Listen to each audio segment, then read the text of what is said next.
Welcome Emma Buhai to Scene to Scene podcast, where we talk about Asian representation on screen and behind the scenes. In today's episode, we'll be discussing the film Yellow Rose. So if you haven't had a chance to see it yet, do that first and then come back and listen, unless you don't care about spoilers. I fell in love with country music when I was a little girl. When are you gonna let me hear you play? If you're too scared to perform them songs, ain't gonna do no good. I received another letter. Immigration and Customs Enforcement! We have a warrant to search! Does anyone else here reside with you? Is there anyone who lives here? No. No one resides with you? No. No other residents? Hey! Hey! Where are they taking you, Mom? In today's episode, we will be discussing the film Yellow Rose. That was selected by yours truly, hence the yellow rose on Jamie's microphone, because we love to add some flair whenever we can. In this film, a Filipina teen must decide whether to stay with her family or leave her small Texas town to become a country music singer.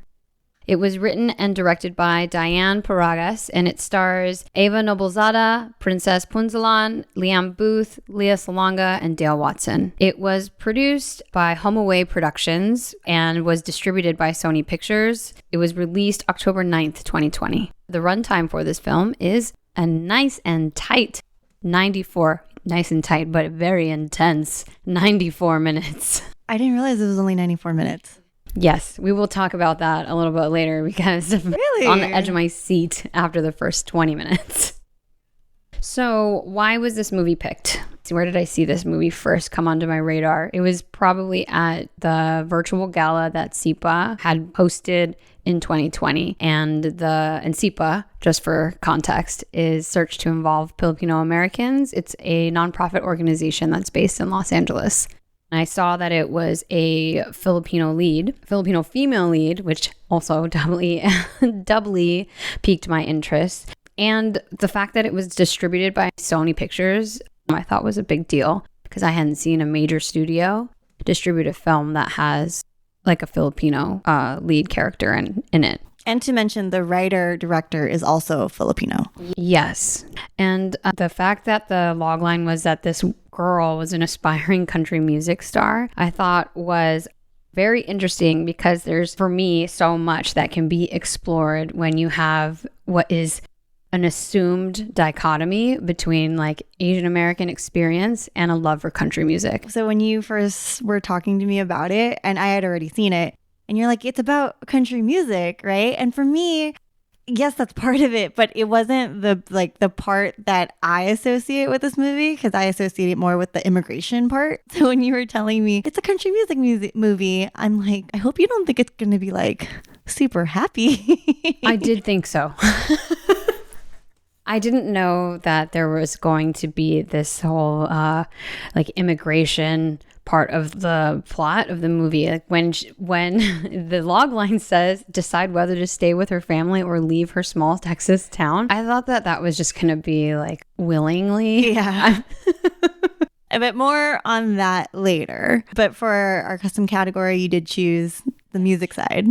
So for every episode, the person who picks the movie has to also come up with a custom category that is sort of related to the film that we chose. So for Raya and the Last Dragon, we chose favorite Disney animated movies. And for Yellow Rose, I chose favorite songs performed in movies. And then for clarity, this is not to be confused with musicals. A music drama and a musical are different things. So what I'm looking for is more like along the lines of music drama or a music performance that is performed in the movie that isn't in a situation where where you wouldn't break out into song normally. Yeah. So for example, musical, The Greatest Showman, when they're singing This Is Me and it's like, this is who I am, they're singing a song to move the plot forward. And in real life, there wouldn't be a song to move the plot forward versus Yellow Rose, when they're singing songs in here, they're really singing songs. So now that we've clarified that, do you want to go first? Do you want me to go first? You go first, because I've been talking a lot. Okay, number one, I'm going with That Thing You Do from That Thing You Do, a 1996 film written and directed by Tom Hanks. The song That Thing You Do was written by Adam Schlesinger, who passed away last year. But the movie is about, it's like a love letter to the Beatles. It's about this group of guys who form a band, and they are basically a one-hit wonder. And in that movie, that's basically the only song they play, but I never get sick of it. So love, love, love that song. The next one I chose is Pretend to Be Nice from Josie and the Pussycats, released in 2001. So that is a band from the Archie comic series, and they made a lot of like song for that group. Is this the one with Rachel Leigh Cook? Yeah, Rachel Leigh Cook, Tara Reid, and Rosario Dawson. So that song is during their montage to fame. So that was also produced by Adam Schlesinger, same guy from That Thing You Do. Fun fact. And the third one, I'm going to choose a song from Begin Again. It's like a little indie starring Mark Ruffalo and Keira Knightley. And there's a song called Like a Fool. And so she had just gotten out of this relationship that she was very invested in. Like, she moved out to New York to be with him. And he's like, I'm a rock star. I'm going to dump you. And there's a scene where she calls him and leaves a voicemail of this song that she wrote, telling him like how much you broke my heart. And that song, I thought she was that took so much guts to do that. And then the song, like, I felt the song in that moment. Okay, and then I know we're only supposed to pick 3, but we were talking about, I have to put an honorable mention for Calculus by Together from that MTV movie. I love Together. Shout out to my boy bands. Okay, so for my top 3 favorite songs from movies, Shallow from A Star Is Born. I knew you would pick that one. Starring Lady Gaga and Bradley Cooper. Not to be confused with however many A Star Is Borns were before that one. Fun fact, Paula does a really good version of that song in karaoke. That's probably why I love it so much. It's like right in my range. Both voices. I don't like to do a duet for Shallow. Did you sing both parts? You did sing both parts. I sing both parts. Oh, nice. I don't know. Don't try to get up in my thunder. She doesn't need no Bradley Cooper.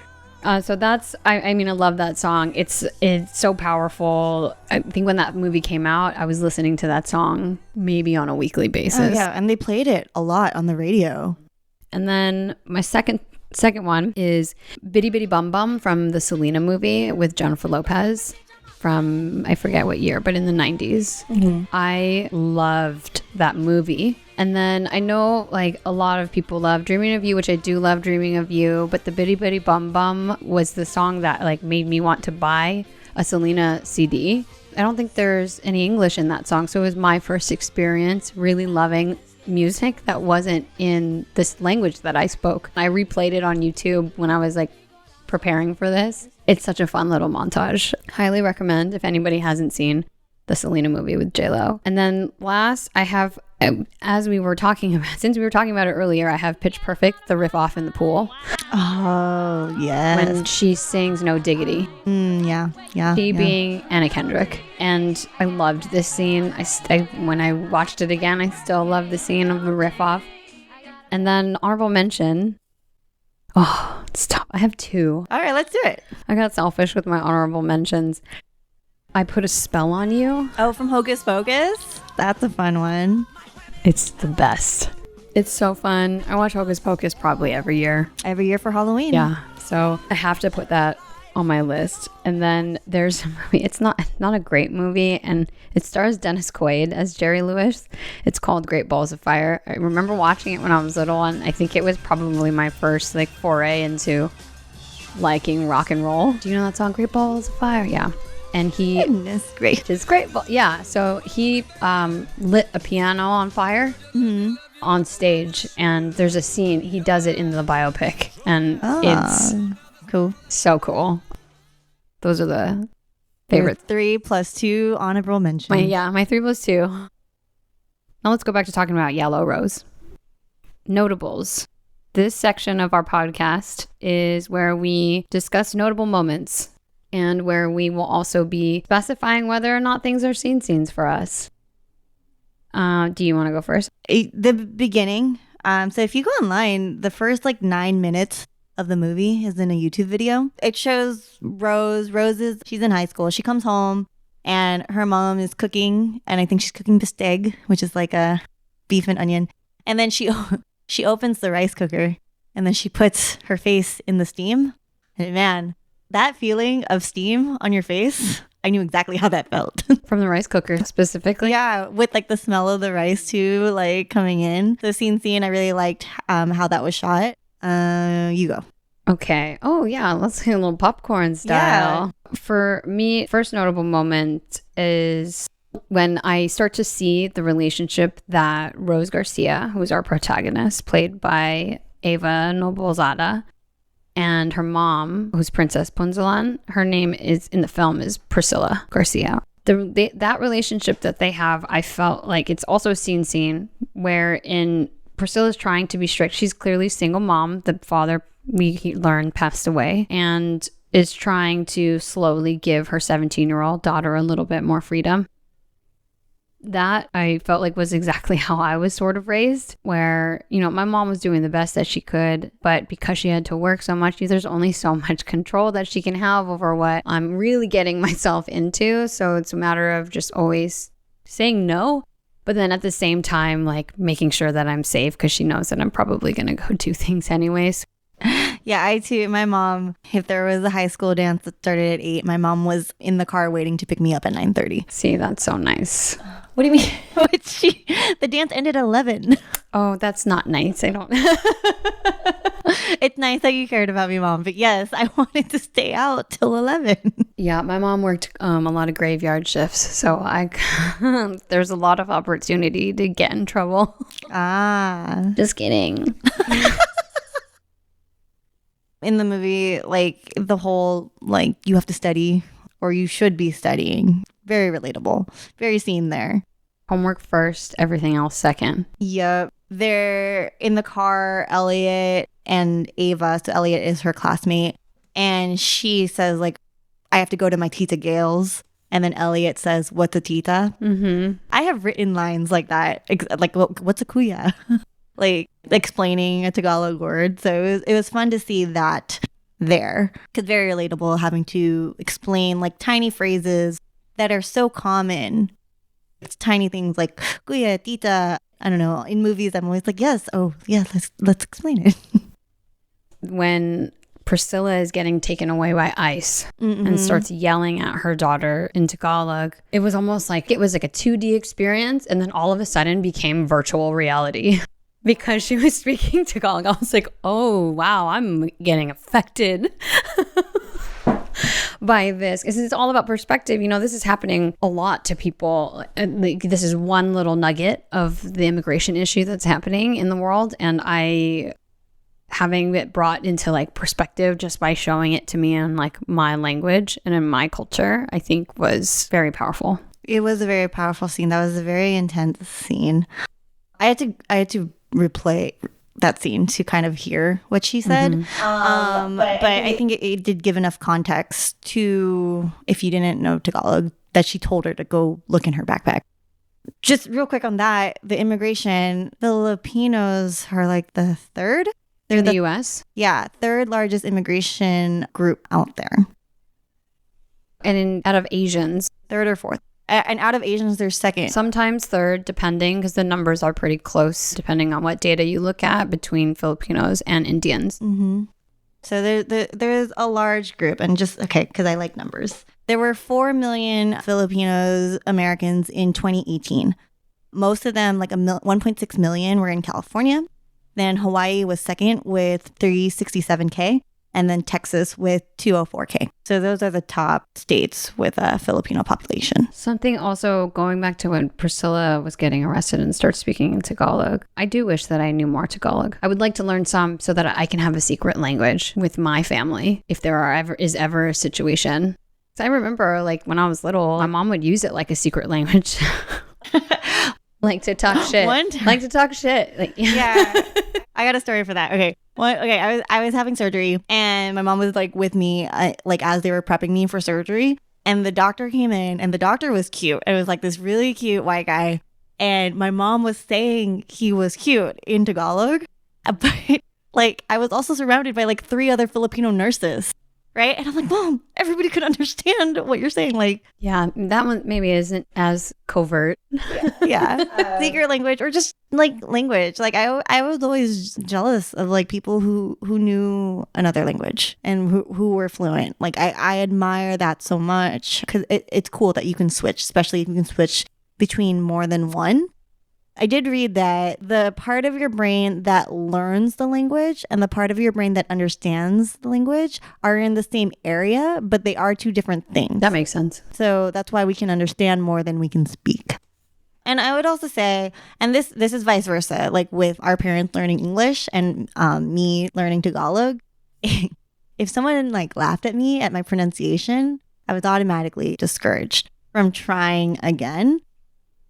But I did the same thing. If like my mom said something, I would correct her and make fun of her, and then she would just not want to say it anymore. So learning that now as an adult, encourage mistakes because it will encourage the continuation of the learning. Yeah, practice makes better.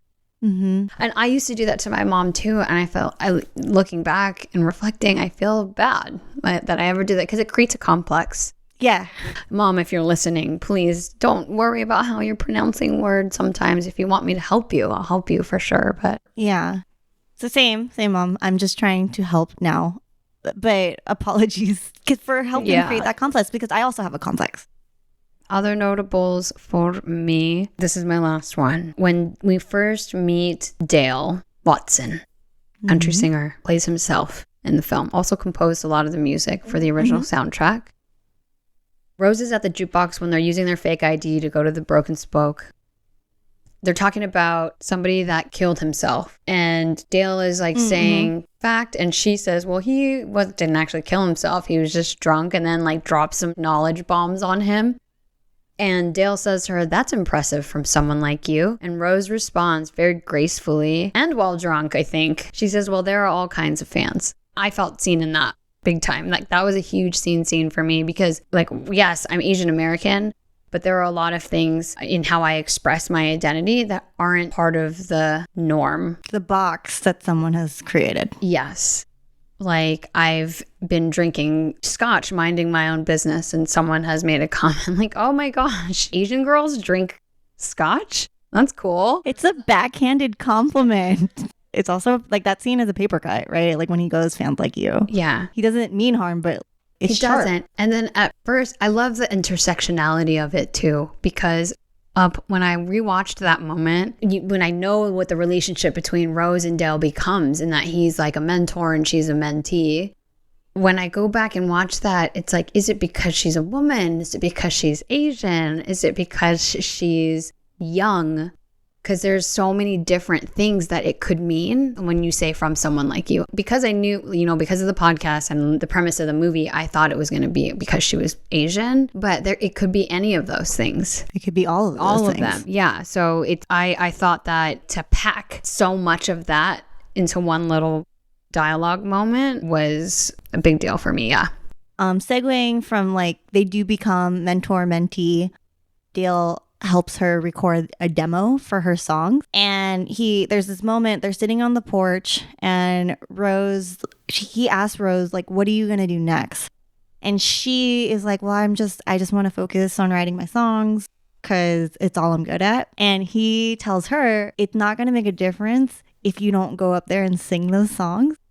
And I felt like he was speaking into my soul.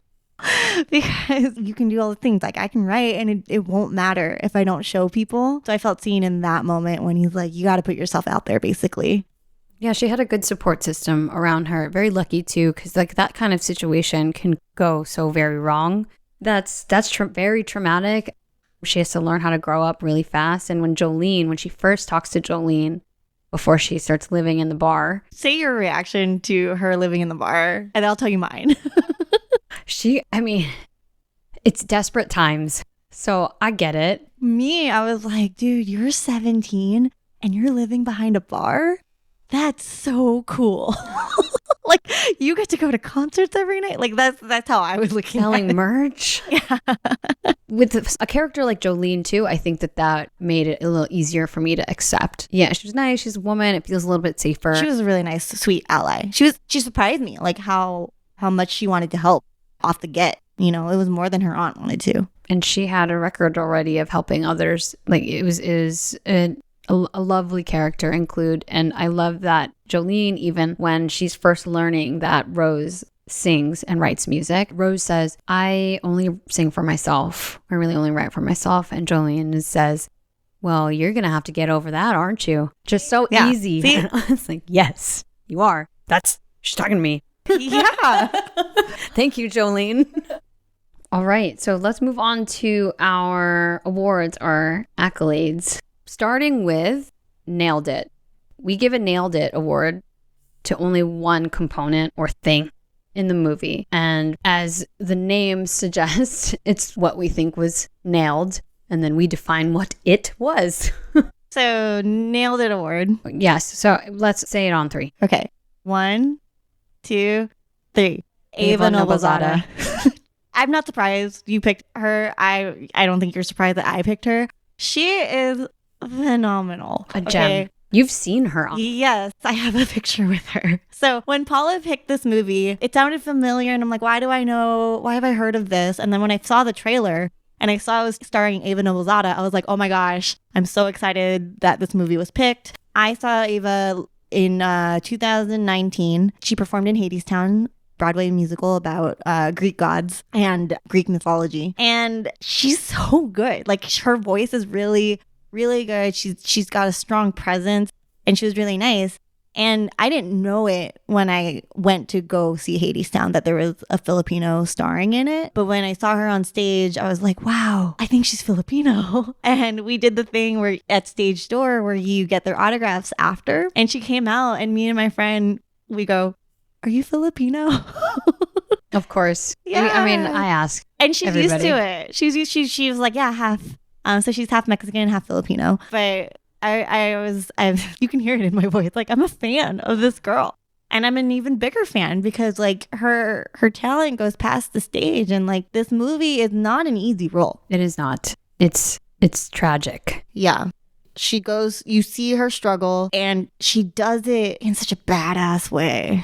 like It's so real. yeah, like she's strong. And I appreciated that like depiction on screen, that like, you know, stuff happens, but you make decisions. You do what you got to do. Eva killed it. All the pain that she goes through and all the pain and growing that she goes through in this movie, you're always getting a little bit of, it's never one note. There are so many little nuanced things that she does with her temperament. You got the optimism when she's like first in the bar, the anguish when her mom gets taken away, the anger with Dale and her aunt. Yeah. And then resilience at the same time because she staying in the States is her dream and she wants to become a country singer. She knows that. Or going to the Philippines is not going to serve that dream well. So to Eva Nobelzada. You get the nailed it, girl. Going back really quickly, I have a scene. When Priscilla at the end is already in the Philippines, she's been deported and she's on a video call with Rose and asking her to come to the Philippines. And they're crying with each other. They're singing their lullaby, Dahil Sa'yo. When she gives her that offer and she ultimately turns it down, I felt very seen as well. My mom moved to the Philippines and she was taking my sister with her. And there was a point where she's like, you can come with us. And that was a very, very, very difficult thing for me to decide. And at such a young age. I ultimately decided to go to Guam and live with my dad. One, I had family there, so it's obviously a little bit different than, say, Rose's situation because she, is sort of living day to day with just trying to figure out where she's going to stay and who she's going to be with. But going to a school in a totally different country, at least Guam was a U.S. territory. And they speak English, it's American schools and all that stuff. So, that was ultimately part of why I wanted to stay there, just because it was more consistent with how I had been growing up already. So yeah, big scene for me in that moment when she says no. Thank you for sharing. Thank you for listening. The next award is something we call the Bechtel Badge. And there are 3 rules to qualify for the Bechtel Badge. Number 1, is there more than one female character? Number 2, do those female characters talk to one another? And number 3, do they talk about something other than a man? Does this movie get a Bechtel Badge from us? Yes. Yes. When did you first notice it? You know, I didn't even notice like when they were talking about the dad, because I like that's mostly the moments, right, when they break this Bechtel Badge qualification. But no, it's always about like, I want to make music. I don't know where to live. I don't know what's happening with my mom. And I also noticed it when like the whole Rose and Elliot love story is not a prominent part of this movie. So it's like, okay, yeah, there's no love story. Like this is probably going to get the badge. So it gets the Bechtel Badge because it passes the Bechtel test. And then there's also, in doing some research on the Bechtel test, I had stumbled upon, there's the blog Angry Black Woman, and there's an article in that written by Elia Dawn Johnson, who creates like a POC version of the Bechtel test. POC standing for people of color. Yes. And her criteria asks whether or not there's 2 POCs in the project or in the work of fiction who talk to each other and who talk to each other about something other than a white person. Does this movie Yellow Rose also get what we're going to call the POC patch? Okay, so people of color in this movie. You've got the Filipino people. And the Mexican people. Oh, and the Mexican people. Yes, from the restaurant. Okay, so let's start with that. Eva and Jose in the restaurant, they are talking about working, right? And just their common ground. Yes. That to me was that I gave it a patch for that moment. So pretty progressive, I would say, in that it passes both of those tests. It's time for AZN. Stands for Asian Zeitgeist Network. Yeah, we take a lot of time to just name our segments because it's what's fun for us. And so in this network, this is where we're categorizing our pitchforks, which are things that we did not like. Alternatively, there's the hip hips. To talk about the good stuff. Yes. We like to end on the positive. So in doing our research for AZN, we have hip hips, which are kind of like our kudos that we give to anyone or anything relating to the research that we do on the film. Okay, so starting with pitchforks. Jamie is doing evil fingers. Evil. Yeah, I thought Tita Gale's husband, I thought he was mean. Oh no, he sucked. When he was like, let her go, or like when He's like, we already have a daughter, we don't need another one. And then she was like calling for her or saying, Rose, blah, blah. And he's like, leave her, let her, don't even bother. I was like, I said F you to the screen. Mm-hmm. Eventually Tita Gale's like, shut up. That character though shows how Tita Gale, the difference between this, her sister who's having these immigration problems, and Tita Gale is that this is only what they see on screen because I don't know Tita Gale's backstory, but Tita Gale married a white guy who lives in a really nice neighborhood, and so and she doesn't have immigration problems, so she's got a whole other world. I felt for Tita Gale because I feel like I struggle with, like, I go through the same struggle that she's probably going through, and I worry sometimes that that's going to be me, and I don't want to turn into that. Like what? You think you might turn your back? No, not turn my back, but like not being Filipino enough. I feel like is easily a criticism that someone could say to Tita Gale. Like it goes back to like the whole collectivism thing we talked about, because that's so instilled in our Filipino culture. Like you take care of one another, like without asking, kind of thing. So she shows up there, and it's like, well, people don't understand that. It's really hard for like Americans, especially, to understand that type of like giving. Mm-hmm. It's a different mindset, and it's also hard to explain, right? It's like, well, no, of course she's gonna stay here. Yeah, like, and no questions asked. Like I at any given time, I had so many people living in my house. Mm-hmm. I'm like, how many? I lived with my mom, my sister, my grandma, my grandma's 2 sons that are like my mom's half brothers, their wives, and then like they started having kids, and Same. it's crowded. Yeah, grandparents, aunts, cousins, and even like just visiting, right, for the weekend. It's Yeah. I always think it's funny, like we come as a package deal. Yeah, totally. I feel for Tita Gail because you can tell that she struggles. She does show struggles. in her small moments. Like she doesn't get a lot of screen time, but you see that she's struggling with it. Yeah, and it's a struggle because she also doesn't know how to like explain her culture or stand up for it. She can't, but she can explain the American side, which is interesting because she like, first of all, you only give somebody, you have a daughter in your house and you gave Rose juice when she's starving. She hasn't slept, yeah, and you only give her juice. And you gave her juice. Sorry, this is all we have because we're juicing. So you're only giving your daughter juice too? Who's like 4 maybe? 3 or 4 years old? I highly doubt your daughter is juicing. So at first, my first impression of Tita Gail obviously was not a good one. Juice. Because there should be food, snacks, something like... Oh, you gotta have that merienda, man. You gotta have those snacks, bread, skyflakes. Yes, anything. So that, I mean, maybe that's a pitchfork also. It sounds like a pitchfork. Unintentional. Okay. I got one, and this might spark some debate, but Rose asked Dale to essentially like be her guardian, and he's like, oh, okay, like this is supposed to be temporary, like I can't even take care of myself, which is evident by the fact that he's drinking it. Oh, he's an alcoholic. Yeah. And he mentions that he has like an estranged relationship with his daughters, so like, okay, that makes sense. And then Rose just like gets super upset. She packs her stuff and leaves, like just from that moment. And I thought she overreacted. It's not safe anymore there though. But it was safe. Like I don't know. She doesn't feel wanted, but when you don't feel wanted anymore, or like you feel like you're a burden, because I'm sure there's a little bit of already feeling like a burden, and now you're being vulnerable. It was probably a very vulnerable moment to now ask for more time. The rejection of it, and she's only 17 too. So I think that I thought it was an appropriate reaction. I probably would have. I was very dramatic as a teenager.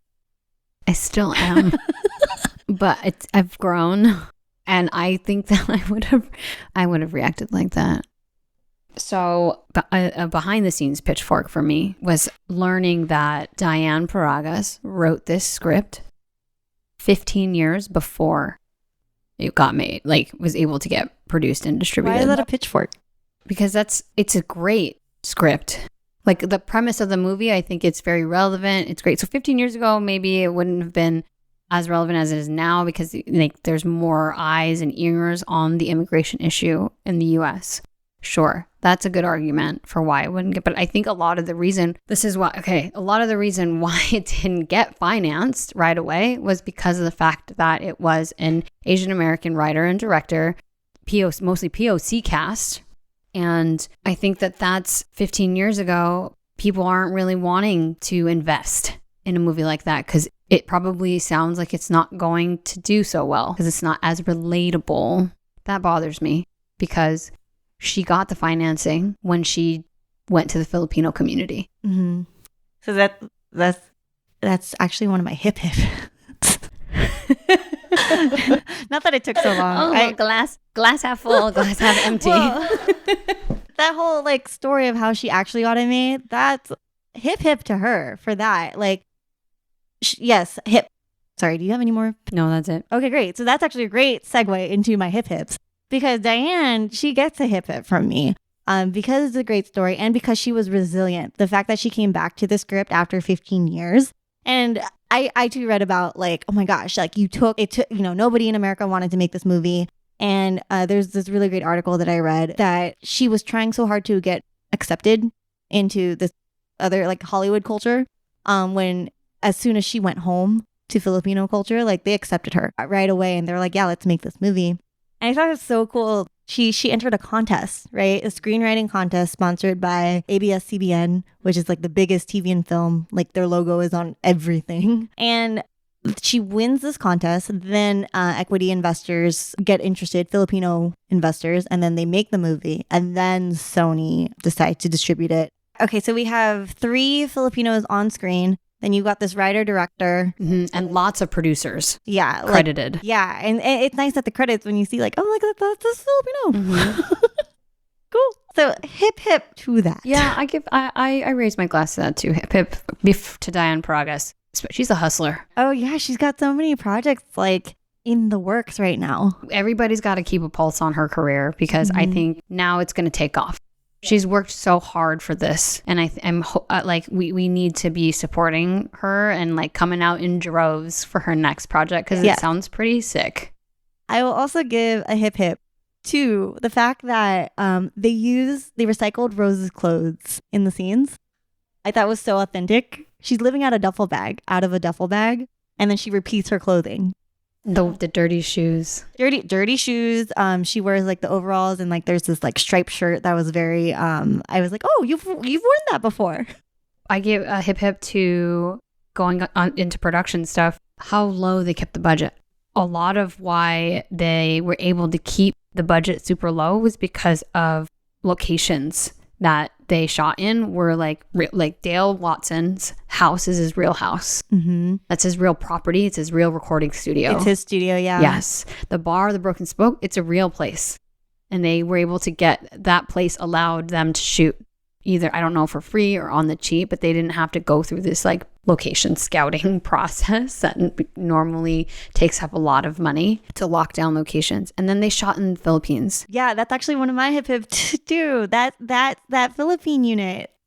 It was on screen. It comes at a time when Rose is going on to her next location, figuring out what to do next. And they flash back and forth with the mom walking through the streets of the Philippines. And it looks different. Yes. And that's why, Diane in that interview, she says like that was an important part of the movie. She wanted to shoot in Manila because if you're going to try to make the Philippines here and fake all of that, you're not going to get that juxtaposition that she's going for. So I also learned that, because that can be very expensive. That's an international filming unit now overseas. Yeah. They did a Kickstarter and funded like grassroots style to allow for the Manila unit. That's nice. Which keeps the budget low. And I was like, and it was well done. Like it was really nice.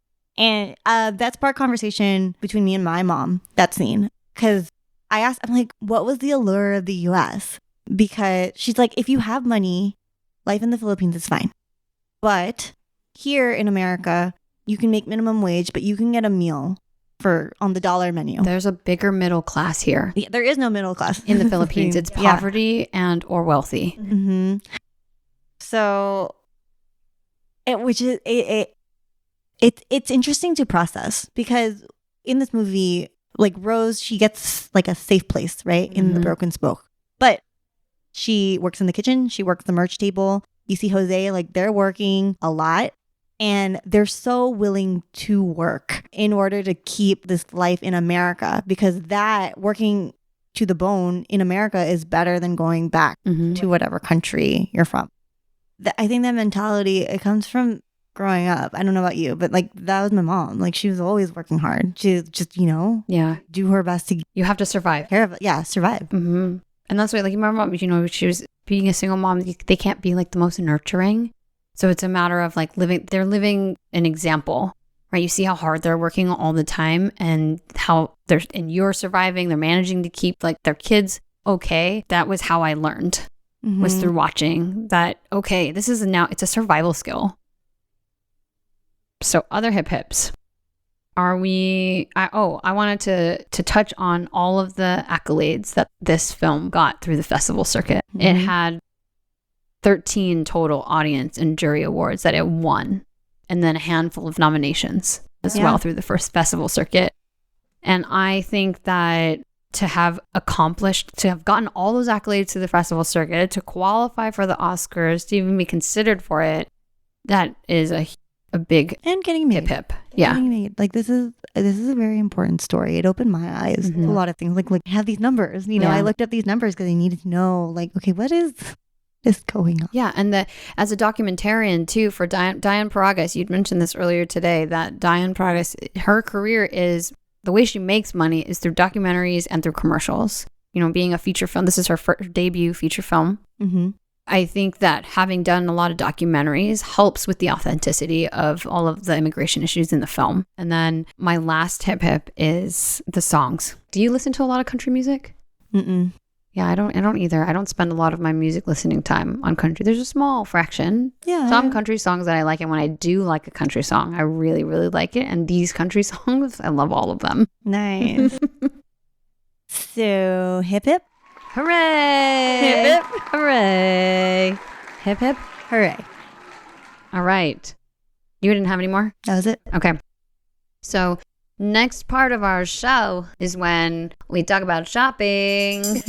Hey, to buy or not to buy? That is the question. Do you buy anything? Do you want to buy anything? Did you buy the rose? I bought the rose. You did buy the rose. Yes. Didn't just have that? No, I don't have a lot of fake flowers at home.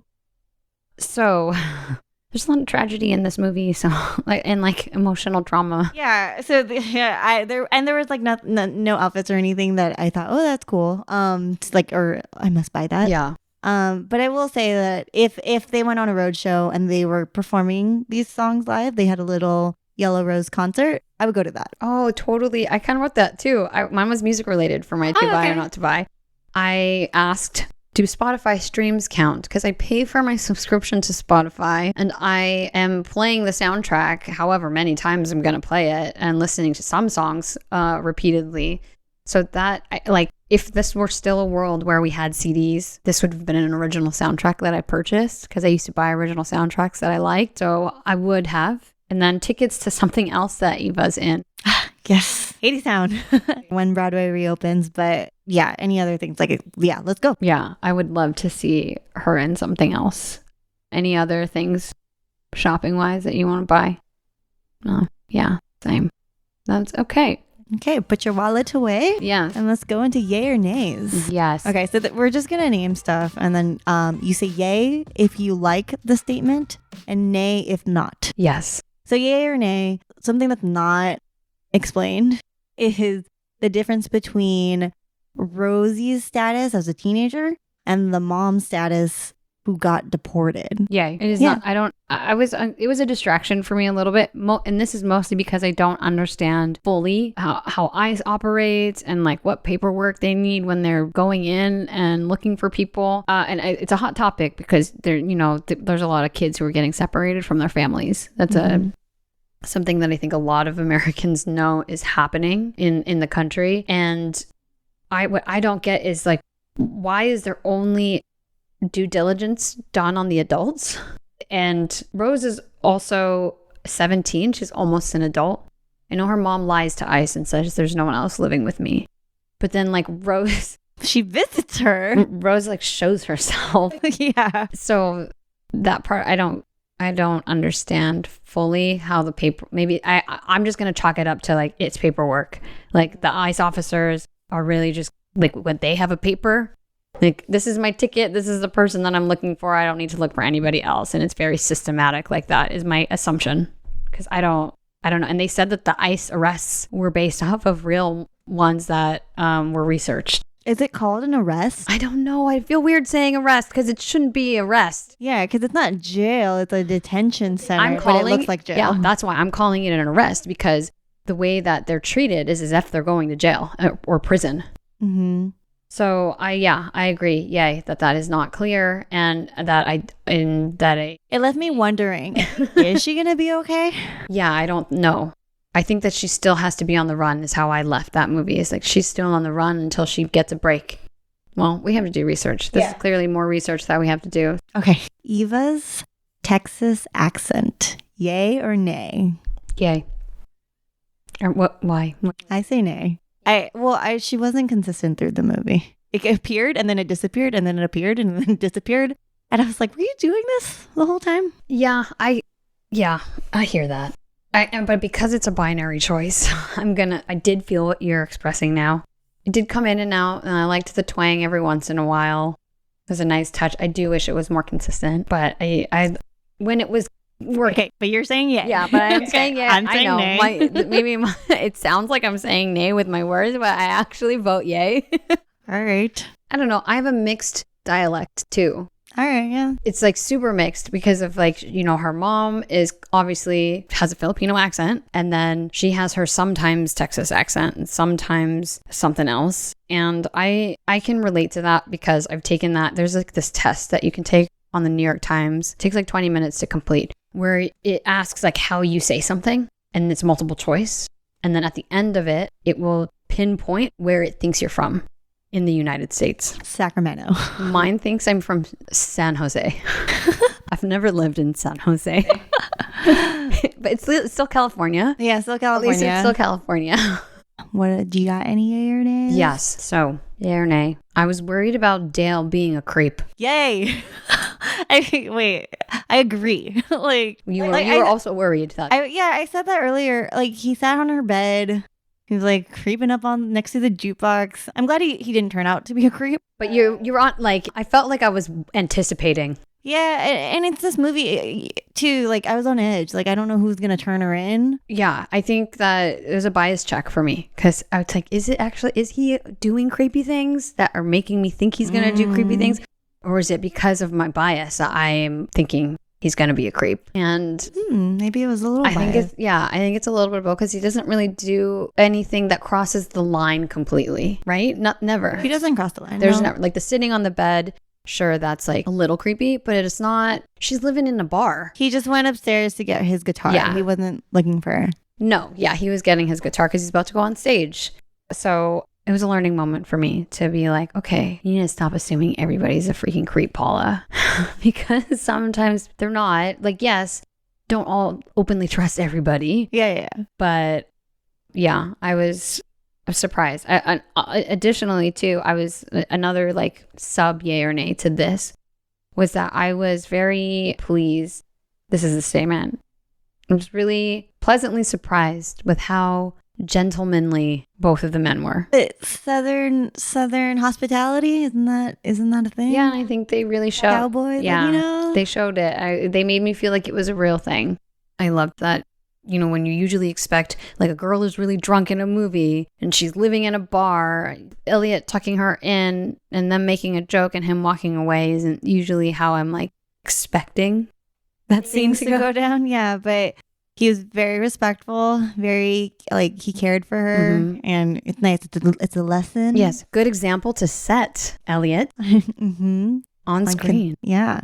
And even with Dale, he's super, like he is clearly an alcoholic and has a lot of his own issues. So for me, I think I was always nervous that something was going to go wrong because he was in it, even within himself, unstable. So maybe that was part of it too. So yeah, I'm glad I wasn't alone in thinking that. Because I felt like a bad person. Cool. Any others? This would be better as a TV series. I thought it was a well done movie. Yeah, I'm just kidding. I like it. Follow up documentary, sure, go for it. But I think it captured in 94 minutes. It covered a lot. Yeah, after Priscilla gets taken away, I paused because I felt so on edge. I had to figure out like how much movie has gone by with how on edge I feel and how invested I am now in what's happening to this girl. It had only been like 20 minutes. Yeah. So it was like efficiently done. All right. Time for ratings. 10 scale with decimals. It's an intense story, and it with the bias, you know, like you were saying, like it's like your mom getting deported. It hurts. However, it's a good eye-opening issue. It was well done. Great performance by Eva Nobelzada, and I recommend it. Okay. So you are at, what are you saying? 8. And I'm in an 8. And yeah. So check it out. Yellow Rose, written and directed by Diane Paragas, starring Eva Nobelzada. Highly recommend. You can catch it on... You can buy or rent it on like all the video on demand. Buy or rent wherever you buy or rent your movies. So that's our show. Thank you, everybody, and salamat for listening to the Scene sa Scene podcast with your hosts, Paula and Jamie. Thanks for listening. Until next time, we'll catch you on the flip side.